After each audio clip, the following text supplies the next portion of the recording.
RTL.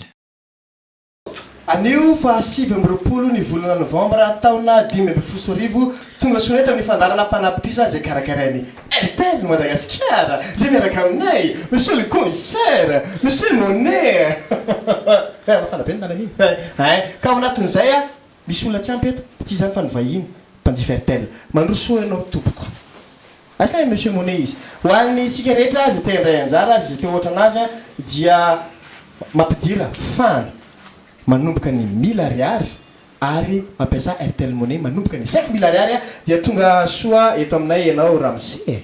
Salama tompaka. Inona vaovao? Tsisy fa zao. Raha te tsisy te matsy dia afanteneniko. Audina lek diarana, audino ar lek diarana sady azavaka ny fanazavana tianao anity.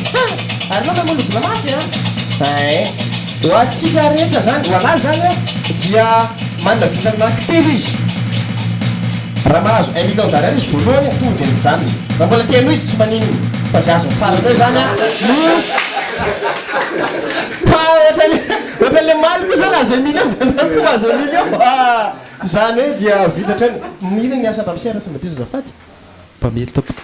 dia fa tsy mandofo riantsony zany isika satria fa nahazo 1 million izy tamin'ity dia ho atsotsika mitale arahaivaritra any RTL Madagasikara anolotra ny loka izay voarainy tamin'ity anio ity dia misaotra be dabe anao manjifa ary mampiasa ny RTL Madagasikara etany fianakaviana sy ny namana mampiasa RTL dia izay koa namarina ny fandarina tamin'ity anivity manao velo mandrapitafatsika rehetra amin'ny manaraka indray rapitso